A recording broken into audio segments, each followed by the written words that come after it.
ಜೀವನದಲ್ಲಿ ಏನದ ಹೇಳಿ? ಜೀವನದಲ್ಲಿ ಏನದ?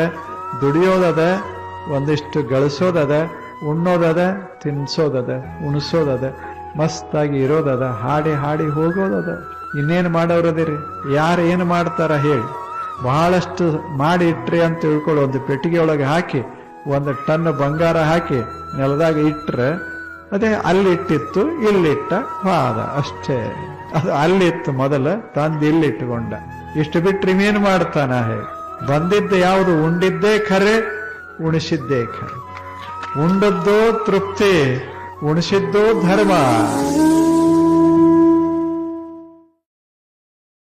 ಅಲ್ಲ ಮಹಾಪ್ರಭುಗಳು ಹೇಳ್ತಾರೆ, ಊರ ಮಧ್ಯದ ಕಣ್ಣ ಕಾಡಿನೊಳಗೆ 5 ಹೆಣ ಬಿದ್ದಾವ. ಬಂದ ಅಳವ್ರು ಬಹಳ ಜನ ಅದಾರ. ಕಾಡು ನಂದದು ಮತ್ತು ಹೆಣವು ಬೇಯದು, ಬರೀ ಮಾಡ ಉರಿಯಿತ್ತು ಗುಹೇಶ್ವರ. ಜಗತ್ತಿನಾಗ ಎಲ್ಲರೂ ಬಂದವರೆಲ್ಲ ಬರೇ ಶಬ್ದಕ್ಕೆ, ಸ್ಪರ್ಶಕ್ಕೆ, ರೂಪಕ್ಕೆ, ರಸಕ್ಕೆ ಮರುಳಾಗಿ ಇದರಾಗ ಬೆರೆತು ಹೋಗಿಬಿಟ್ಟಾರ. ಯಾರಿಗೂ ಏನು ಪಕ್ಕಾ ಸುಖ ಸಿಕ್ಕಿಲ್ಲ ಅಂತ ಅಲ್ಲಮ. ಈಗ ನಮ್ಮನ್ನ ನಾವು ಮರೆತು ದೇಹದಲ್ಲಿ ಅಥವಾ ವ್ಯವಹಾರಗಳಲ್ಲಿ ತನ್ಮಯಾಗಿ ಬಿಟ್ಟೇವಲ್ಲ, ಇದು ಅಜ್ಞಾನದ ಪರಿಣಾಮ. ಇದು ಬಂಧನಕ್ಕೆ ಕಾರಣವಾಯಿತು, ಸುಖ ದುಃಖಕ್ಕೆ ಕಾರಣವಾಯಿತು. This is the cause of all suffering in life. ಯಾವುದು? I forgot my true nature. ಇದು ನಾನು ನಿಜವಾಗಿಯೂ ಏನು ಅದನ್ನು ನಾ ಮರ್ತೇ ಬಿಟ್ಟೆ. ಈ ಮರೆವು ಇರುವವರೆಗೆ ಇದಕ್ಕೆ ಸಂಸಾರ ಅಂತ ಕರೆಯೋದು. ಇಂಥ ಮರೆವನ್ನ ತೆಗೆದು ಹಾಕಿ ನಾನು ಶಿವಾನುಭೂತಿಯನ್ನ ಪಡೆಯಬೇಕು ಅಂತ ಯಾವಾಗ ಇಚ್ಛೆ ಉಂಟಾಯಿತೋ ಅವಾಗ ಅವನಿಗೆ ಶುದ್ಧಾಂಗ ಅಥವಾ ಅಂಗ ಅಂತ ಅವಾಗ ಹೆಸರು ಬರಕ್. ಮನಸ್ಸು ಇಲ್ಲೊಂದೆರಡು ಹೂವು ಇಟ್ಟಾರೆ, ಇದೊಂದು ಬ್ಯಾರೆ ಹೂವ, ಇದೊಂದು ಬ್ಯಾರೆ ಹೂವ. ಇದು ಗುಲಾಬಿ, ಇಲ್ಲೊಂದದ ಇದು ಹೆಸರೇ ಇಲ್ಲ. ಇಂಥದೊಂದು ಸಣ್ಣ ಹೂವ, ಬಹಳ ಚಿಕ್ಕದಾದ ಹೂವ. ಹೋಲಿಸಿದರೆ ಇದನ್ನು ಯಾರೂ ಮೆಚ್ಚಿಕೊಳ್ಳುವುದಿಲ್ಲ, ಅಷ್ಟು ಬೆಲೆ ಇದಕ್ಕೆ. ಆದರೆ ಎರಡೂ ಅರಳ್ಯಾವ. ಹೌದಲ್ಲ ಹೇಳಿ? ಎರಡೂ ಸುಂದರನೇ ಅದಾವ. ನಾನು ಸಣ್ಣವ, ನಾನು ಇಷ್ಟ ಅದೀನಿ, ನಂದ್ಯಾಂಗ ಅಂತ ಇದು ಅತ್ತಿಲ್ಲ. ಇದು ನಾನು ಹಿಂಗೆ ಬಹಳ ದೊಡ್ಡವ ಅಂತ ಇದು ಹೆಮ್ಮೆ ಪಟ್ಟಿಲ್ಲ. Both of us are flowers. ಅಷ್ಟೆ, ನಾವಿಬ್ರು ಹೂಗಳೇ. ನೀನು ದೊಡ್ಡ ಹೂವ, ನಾನು ಸಣ್ಣ ಹೂವ. ಹೂವ ಅನ್ನೋದು ಒಂದೇ, ದೊಡ್ಡದೇನು ಸಣ್ಣದೇನು. ಹಾಗೆ ಸಂತೋಷಿ ಅನ್ನೋದು ಒಂದೇ. ಶ್ರೀಮಂತ ಸಂತೋಷ ಏನೋ, ಬಡತನದ ಸಂತೋಷ ಏನು. ಸಂತೋಷ ಅಂತದ ಅಲ್ಲ, ಅದು ಬಹಳ ಮಹತ್ವದ್ದು. It is common to both of them. ಸಣ್ಣ ಮನೆ, ಬಡತನ ಇತ್ತು ಮನೆಯೊಳಗ. ಆ ಮನೆ ಮಾಲೀಕ ಒಬ್ಬ ಸಂತ ಭೇಟಿಯಾದ. ಸಂತರು ಕೇಳಿದ್ರು, ಎಲ್ಲ ಚೆನ್ನಾಗದ ಏನು ಅಂತ. ಇವ ಶುರು ಮಾಡಿದ, ಏನ್ ಚೆನ್ನಾಗಿರಿ, ನಾನಂತೂ ಬಡವ, ಈಗ ನನಗೆ 70 ಆಗ್ಯಾವ, ಎಷ್ಟು ವರ್ಷ ಬದುಕಿದ್ರೆ ನಿರರ್ಥಕ ಜೀವನ ಅಂದ. ಅವರು ಯೋಗಿಗಳಿದ್ರು, ಒಂದು ಗಡಿಗೆ ಕೊಟ್ರು. ಇದೇನು ಮಾಡ್ತದ ಅಂದ್ರೆ ಏನು ಮಾಡೋದಿಲ್ಲ. ಹಿಂಗ ಕೈ ಹಾಕಿದರೆ ಒಂದು ನಾಣ್ಯ, ಬಂಗಾರದ ನಾಣ್ಯ ಬರ್ತದ. ಯಾವಾಗ ನಿನಗೆ ಸಾಕ್ ಅನಿಸ್ತದಲ್ಲ, ಅವಾಗ ಈ ಗಡಿಗೆ ತಗೊಂಡು ಬಂದು ನನಗೆ ಕೊಡು ಅಂತ ಹೇಳ್ದ. ಹಿಂಗ ಓಡ್ದ ಮನೆಗೆ, ಹಿಂಗಿಟ್ಟ ನಮಸ್ಕಾರ ಮಾಡ್ದ, ಕೈ ಹಾಕದ, ಒಂದು ಬಂಗಾರ ನಾಣ್ಯ. 2ನೇ ಸಲ ಕೈ ಹಾಕಿದ, ಮತ್ತೊಂದು ಬಂಗಾರದ ನಾಣ್ಯ. ಹಾಕೋತ್ ಹೋದ. ಒಳಗೆ ತೆಗ್ಯಾಕ ಹತ್ಯಾನ ಮುದುಕ. ರಾತ್ರಿ 12 ತಾಸು ತೆಗದಾನ, ಊಟಿಲ್ಲ ನಿದ್ರಿಲ್ಲ. ಹಿಂಗ ತೆಗಿತಾನ, ಕೋಲ್ಯಾಗ ಒಗಿತಾನ. ಕೋಲಿ ತುಂಬ್ಯದ. ಆದ್ರ ಆಶಾ ಮುಗದಿಲ್ಲ. ತೆಗದ ರಾತ್ರಿ ತುಂಬಾ ತೆಗದ. ಮತ್ತೆ 2ನೇ ರಾತ್ರಿ, 2 ದಿವಸ ನಿದ್ದಿರ್ಲಿಲ್ಲ, ಊಟಿಲ್ಲ, ನೀರಿಲ್ಲ, ಬರೇ ರೊಕ್ಕದ, ಸುತ್ತಮುತ್ತ ಸಂಪತ್ತ ತುಂಬ್ಯದ. ಮುಂಜಾನೆ ಏಳುವುದರಾಗ ವಾದ. ಶರೀರಕ್ಕೆ ಬಂಗಾರ ಬೇಕಾಗಿರ್ಲಿಲ್ಲ, ಶರೀರಕ್ಕೆ ಒಂದು ತುತ್ತ ಅನ್ನ ಬೇಕಾಗಿತ್ತು. ಪ್ರಾಣ ಹೋಯ್ತು, ಆದರೆ ಯಾವುದು ಕೊಂದಿತ್ತು? ಬಂಗಾರ ಕೊಂದಿರಲಿಲ್ಲ, ಆಶಾ ಕೊಂದಿತ್ತು ಅಷ್ಟೆ. ಬಡತನ ಕೊಲ್ಲಿಲ್ಲ, ಮನಸ್ಸಿನ ಆಶಾ ಕೊಂತು. ಇರೋದನ್ನ ಇದ್ದಕ್ಕಿದ್ದಂಗೆ ಸ್ವೀಕಾರ ಮಾಡು ಮನುಷ್ಯನೇ. ಯಾರು ಹೋರಾಟ ಮಾಡಿ ಗೆದ್ದವರು ಹೋಗ್ತಾರೆ, ಸೋತವರು ಹೋಗಿರ್ತಾರೆ, ಎಲ್ಲರೂ ಹೋಗ್ತಾರೆ. ಈ ಜಗತ್ತಿನಲ್ಲಿ ಯಾರಿರ್ತಾರ? ಎಷ್ಟು ಕಷ್ಟಪಟ್ಟು ಲಕ್ಷಾಂತರ ಸೇನೆಯನ್ನು ಕಳಿಸಿ ನಾವು ಯುದ್ಧ ಮಾಡಿದೇವಿ ಅಂತ ಇಟ್ಕೊಳ್ಳಿ. ಆ ಬಳಿಕ ಒಂದು ದಿವಸ ಅವರು ಹೋಗಿರ್ತಾರೆ, ಇವರು ಹೋಗಿರ್ತಾರೆ. ಚರ್ಚಿಲರೂ ಇಲ್ಲ, ಹಿಟ್ಲರೂ ಇಲ್ಲ ಅಷ್ಟೆ.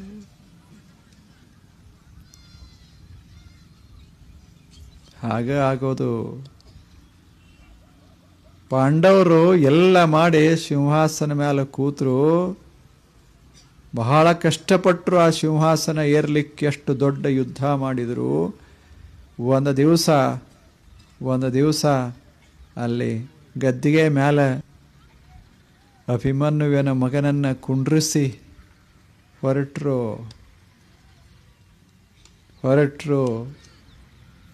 ದಾರಿಯೊಳಗೆ ಒಬ್ಬ ಮುದುಕೆ ಕೇಳಿದ್ಲು, ಮಹಾನುಭಾವರೇ, ಆ ಕುರ್ಚಿಗಾಗಿ ಅಷ್ಟು ಹೋರಾಟ ಮಾಡಿದ್ರಲ್ಲ, ಈಗ ಹೊರಟ್ರಲ್ಲ ಅಂದ್ಲು. ಅಂದ್ರು. ಅವಾಗ ಧರ್ಮ ಹೇಳ್ದ, ಇದ ಧರ್ಮ, ಇದು ಧರ್ಮ. ಬಿಡಬೇಕಾದಾಗ ಬಿಡೋದದ, ಹಿಡಿಬೇಕಾದಾಗ ಹಿಡಿಯೋದದ. ಇದು ಧರ್ಮ. ಇದು ನಕ್ಕೋತ ಹಿಡಿಯೋದು, ನಕ್ಕೋತ ಬಿಡೋದು, ಇದು ಧರ್ಮ ಅಷ್ಟೆ. ಇದು ಧರ್ಮ. ಮಾ ಶುಚಃ. ಆದ್ದರಿಂದ ಚಿಂತೆಗೆ ಒಳಗಾಗಬೇಡ ಮನುಷ್ಯನೇ. ಯಾಕೆ ಬಹಳಷ್ಟು ಚಿಂತೆ ಮಾಡ್ತೀಯ? ಅದು ಹೋಗ್ತದ ಅಂತ ಅನುಭವಿಸೋ. ಜೀವನದಲ್ಲಿ ಏನದ ಹೇಳಿ? ಜೀವನದಲ್ಲಿ ಏನದ? ದುಡಿಯೋದದ, ಒಂದಿಷ್ಟು ಗಳಿಸೋದದ, ಉಣ್ಣೋದದ, ತಿನ್ಸೋದದ, ಉಣಿಸೋದದ, ಮಸ್ತಾಗಿ ಇರೋದದ, ಹಾಡಿ ಹೋಗೋದದ. ಇನ್ನೇನು ಮಾಡೋರದಿರಿ? ಯಾರು ಏನು ಮಾಡ್ತಾರ ಹೇಳಿ? ಬಹಳಷ್ಟು ಮಾಡಿ ಇಟ್ರಿ ಅಂತ ತಿಳ್ಕೊಳ್ಳೋ. ಒಂದು ಪೆಟ್ಟಿಗೆ ಒಳಗೆ ಹಾಕಿ 1 ಟನ್ ಬಂಗಾರ ಹಾಕಿ ನೆಲದಾಗ ಇಟ್ರೆ ಅದೇ ಅಲ್ಲಿಟ್ಟಿತ್ತು, ಇಲ್ಲಿಟ್ಟ ವಾದ ಅಷ್ಟೇ. ಅದು ಅಲ್ಲಿತ್ತು ಮೊದಲು, ತಂದು ಇಲ್ಲಿಟ್ಟುಕೊಂಡ. ಇಷ್ಟು ಬಿಟ್ರೆ ಇನ್ನೇನು ಮಾಡ್ತಾನ? ಬಂದಿದ್ದೆ ಯಾವುದು? ಉಂಡಿದ್ದೇ ಖರೆ, ಉಣಿಸಿದ್ದೇ ಖರೆ. ಉಂಡದ್ದೋ ತೃಪ್ತಿ, ಉಣಿಸಿದ್ದೋ ಧರ್ಮ. ಸಾಗರ ದಂಡಿಯೊಳಗೆ ನೀವು ನೋಡಿರಿ, ಏಡಿಗಳು ಓಡಾಡ್ತಿರ್ತಾವ. ಅಲ್ಲಿ ಒಂದು ಈ ಬಸವನ ಹುಳ ಬಂತು. ನೋಡಿ ಏಡಿಗೆ ಹೇಳ್ತು, ಎಂಥದ ನಡಿಗೆ ನಿಂದು, ನಂದು ನೋಡಿ ಹೆಂಗ್ ಸರಳ ನಡಿತೇನೆ. ವಕ್ರ ಅಡ್ಡ ಇದ್ಯಾವ ನಡಿಗೆ?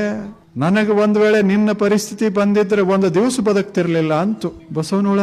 ಅವಾಗ ಏಡಿ ಹೇಳ್ತು, ನಾನು ಅಡ್ಡರೆ ಹೋಗಲಿ ಉದ್ದರೆ ಹೋಗಲಿ ಓಡಾಡಿಕೊಂಡೇನಿ, ನೀನು ಸರ್ಕೋತ್ ಹೋಗ್ತ. ನಿನ್ನ ಪರಿಸ್ಥಿತಿ ನನಗೆ ಬಂದಿದ್ರೆ ನಾನು ಬದುಕ್ತಾನೆ ಇರಲಿಲ್ಲ. ಇಬ್ಬರದು ದೃಷ್ಟಿಕೋನ ಹೆಂಗದೆ? ಅವಾಗ ಏಡಿ ಹೇಳ್ತು, ನನ್ನ ಬಗ್ಗೆ ನೀ ಚಿಂತೆ ಮಾಡಬೇಡ, ನಿನ್ನ ಬಗ್ಗೆ ನಾ ಚಿಂತೆ ಮಾಡೋದಿಲ್ಲ. ನಿಸರ್ಗ ನನಗೆ ಹೆಂಗೆ ಕೊಡ್ತು ಹಂಗೆ ನಾ ಮಜಾದಾಗಿರೋದು. ನಾನು ಓಡಾಡಿಕೊಂಡಿದ್ದೇನೆ, ಇದರೊಳಗೆ ಬೇಕಾದಷ್ಟು ಆನಂದ ಪಡ್ತೇನೆ. ಎದ್ದದ್ದರಾಗ ಆನಂದ ಪಡೋದು.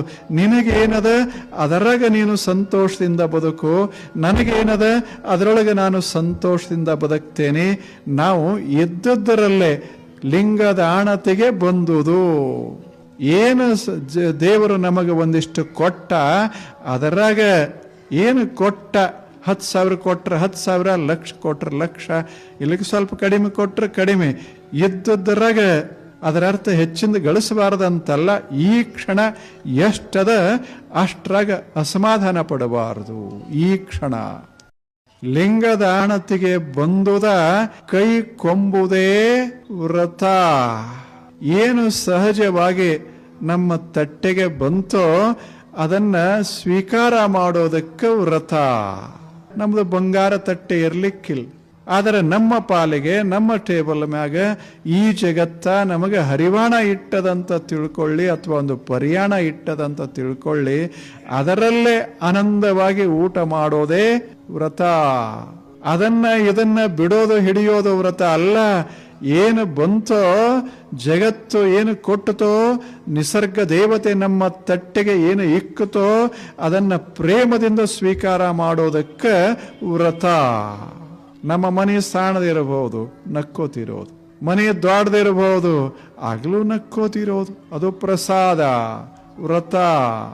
ಎಷ್ಟೇ ನಮ್ಮ ಹತ್ತಿರ ಬಂದಿರಲಿ, ನಾವು ಹಾಕೋದು ಒಂದೇ ಚಪ್ಪಲಲ್ಲೇ. ಎಷ್ಟು ಮನ್ಯಾಗ ಬಟ್ಟೆ ಇದ್ರೆ ಏನಾಯ್ತು, ಹೊರಗೆ ಬರಗೆ ಹಾಕೋದು ಒಂದೇ ಬಟ್ಟೆ ಅಲ್ಲೇ. ಇದ್ದ ಬಟ್ಟೆ ಎಲ್ಲ ಹಾಕೋತಾರೆ ಯಾರಾದರೂ? ಇರೋ ಸಾಮಾನೆಲ್ಲ ಬಳಸ್ತಾರೆ? ಇಲ್ಲ, ಅವು ಇಡಾಕಷ್ಟೇ. ಒಬ್ಬರ ಹತ್ರ ಇಡಾಕಿಲ್ಲ, ಬಳಸಾಕದ ಸಾಕಲ್ಲ. ಅದೇ ವ್ರತ. ಹಾಲು ದಪ್ಪ ಆಗಬೇಕಂತ ತಿಳ್ಕೊಂಡು ಯೂರಿಯಾ ಕೂಡಿಸಿದ್ರು ಹೆಂಗಿರ್ಬೇಕು ಗೊತ್ತದಲ್ಲ ನಿಮಗೆ ಹೆಂಗದ? ಇದನ್ನೆಲ್ಲ ನಾವು ಹಿಂಗೆ ಮಾಡಿ ಹಿಂಗೆ ಜನರಿಗೆ ಕೊಡ್ತೇವಲ್ಲ, ಈ ಕೊಟ್ಟು ದೇವರಿಗೆ ಹೋಗಿ ದೀಪ ಹಚ್ಚಿದ್ರೆ ದೇವರಂತಾನ ಮುಗಿದೋದು ಎಲ್ಲ ಮುಗಿದು ಹೋಗ್ಯದ. ಇನ್ಯಾವ ದೀಪ, ಇನ್ಯಾವ ಬೆಳಕ? ಎಷ್ಟು ಆಕಳ ಸಹಿತ ಇಷ್ಟು ಸ್ವಚ್ಛ ಹಾಲ ಕೊಟ್ಟು ಕುಡಿಲಿ, ಜನ ಕುಡಿಲಿ, ಸಂತೋಷ ಪಡ್ಲಿ ಅಂತಂದ್ರೆ ಅದನ್ನು ಕೆಡಿಸಿ ಒಳಗೆ ಏನರೇ ಹಾಕಿ ನೀವು ಮಾಡ್ತಿ ಅಂದಾಗ ಮುಗೀತೋ ಇಲ್ಲಿಗೆ. ನಿನ್ನ ಭಕ್ತಿ ಬೇಡ, ನಿನ್ನ ಪೂಜಾ ಬೇಡ, ನಿನ್ನ ಗುಡಿ ಬೇಡ, ಏನು ಬೇಡ. ತಗೊಂಡು ಏನು ಮಾಡೋದ? ಪ್ರಾಮಾಣಿಕನೇ ಇಲ್ಲದೆ ಇದ್ರೆ, ಆಸೆ ಹಿಂಗೆ ಮಾಡ್ಸಕ್ಕೆ ಶುರುವಾಯಿತು ಅಂದರೆ ಜಗತ್ತು ಬದುಕೋದು ಹೆಂಗ ಹೇಳಿ? ಹೆಂಗೆ ಬದುಕೋದು? ನಿಮ್ಮದೇ ಹಳ್ಳ್ಯಾಗ ನೋಡ್ಬೇಕು, ಭಾಳ ವಿಚಿತ್ರ. ನಿಮ್ಮದೊಂದು ಜಾತ್ರೆ ಇತ್ತಂದ್ರೆ ಏನೇನು ಮಾರಾಟ ಆಗ್ತಾವ, ಏನೇನು ಆಗ್ತಾವ ಸ್ವಲ್ಪ ವಿಚಾರ ಮಾಡಿ. ದೇವರು ಭಕ್ತಿ ಅಂದ್ರೆ ಬರೇ ಗುಡ್ಯಾಗಲ್ಲ, ಬಜಾರ್ದಾಗ ಹೇಳಿ ಏನೇನು ಮಾರಾಟ ಮಾಡ್ತೇವಿ, ಎಂತೆಂಥ ಬಣ್ಣ ಹಾಕಿ ಮಕ್ಕಳಿಗೆ ಕೊಡ್ತೇವಿ. ಅದೇನು ತಿನ್ನೋ ಬಣ್ಣ, ಇದಕ್ಕೆ ಹಚ್ಚೋ ಬಣ್ಣ, ಗ್ವಾಡಿಗೆ ಹಚ್ಚೋ ಬಣ್ಣ ತಂದು ಅದಕ್ಕೆ ಹಾಕಿ ಅದನ್ನು ಸುಂದರ ಮಾಡಿ, ಯಾವ ಪಾಪಡ್ ಸುಂದರ ಮಾಡಿ ಏನು ತಿನ್ಬೇಕು ಅನಿಸ್ತದ ಹಂಗೆ ಮಾಡಿ ಬಿಡ್ತೇವಿ. ಪಾಪ ಮಕ್ಕಳು ತಿಂತಾವಷ್ಟೆ. ಕೆಲಸಗಳದಾವಲ್ಲ, ಆ ಕೆಲಸಗಳು ಚಿಕ್ಕವು ಚಿಕ್ಕವು, ಅವು ಜೀವನಕ್ಕೆ ರೂಪ ಕೊಡಕ್ಕೆ ಶುರು ಮಾಡ್ತಾವ. ಅವಾಗ ಒಬ್ಬ ಧರ್ಮ ಪುರುಷ ತಯಾರಾಗ್ತಾನ. ಯಾರ ತಗೊಳ್ಳಿ ಜಗತ್ತಿನಾಗ, ಯಾವುದೇ ಒಬ್ಬ ಸಂತ ಕೆಲಸದ ಮೂಲಕ ಸಣ್ಣ ಸಣ್ಣ ಸುಂದರ ಸುಂದರ ಕೆಲಸ ಮಾಡಿ ಒಂದು ಧರ್ಮ ಜೀವನ ಕಟ್ಕೋತಾನೆ. ಧರ್ಮ ಜೀವನ ಕಟ್ತಾನೆ. ಜೀವನದ ತುಂಬ ಒಂದೇ ಕೆಲಸ ಅಲ್ಲ, ಎಲ್ಲ ಹೆಜ್ಜೆ ಹೆಜ್ಜೆಗೆ ಕೆಲಸ ಮಾಡಬೇಕು. ಹೇಳಿ ಒಂದು ಕ್ಷಣ ಕೂಡ ಕೆಲಸ ಇಲ್ಲದೆ ಇರೋಕ್ಕಾಗ್ತದೆ? ಮಾಡೋ ಕೆಲಸ ಪ್ರತಿ ಕ್ಷಣ ಏನು ಮಾಡ್ತೇವೆ ಅದನ್ನು ಚಲೋತಾಗಿ ಮಾಡೋದು, ಸದ್ಭಾವದಿಂದ ಮಾಡೋದಷ್ಟೆ. ಒಳ್ಳೆ ಕೆಲಸ ಮಾಡೋದು. ಯಾವುದು ಒಳ್ಳೆ ಕೆಲಸ, ಯಾವುದು ಕೆಟ್ಟ ಕೆಲಸ, ಇದನ್ನು ಯಾರಿಂದಲೂ ಕಲಿಬೇಕಾಗಿಲ್ಲ. ನಮ್ಮ ಎದೆ ನಮಗೆ ಹೇಳ್ತಿರ್ತದಷ್ಟೆ. ನಮ್ಮ ಕೆಲಸೇ ನಮಗೆ ಹೇಳುತ್ತದೆ. ನಮ್ಮ ಕೈ ನಮಗೆ ಹೇಳ್ತಾವ, ನಮ್ಮ ಕಾಲುಗಳು ನಮಗೆ ಹೇಳ್ತಾವ, ನಮ್ಮ ಮೈ ನಮಗೆ ಹೇಳ್ತದೆ, ಸುತ್ತಲಿರುವಂಥ ನಿಸರ್ಗ ಹೇಳ್ತದೆ ಇದು ಅಲ್ಲ ಅಂತ, ಇದು ಹೌದು ಅಂತ. ಇಲ್ಲೇನು ಬಾಟ್ಲಿ ಹಿಂಗೆ ಇಟ್ಕೊಂಡಿರ್ತೇವಿ, ಬಾಟ್ಲಿನೇ ಹೇಳ್ತದ, ತನ್ನ ಮ್ಯಾಲ ಒಂದು ಬರ್ಕೊಂಡಿರ್ತದ. ಏನಂತ ಬರ್ಕೊಂಡಿರ್ತದ? ಕುಡಿ, ನಿನಗೆ ಕ್ಯಾನ್ಸರ್ ಆಗ್ತದ, ಆಗೋ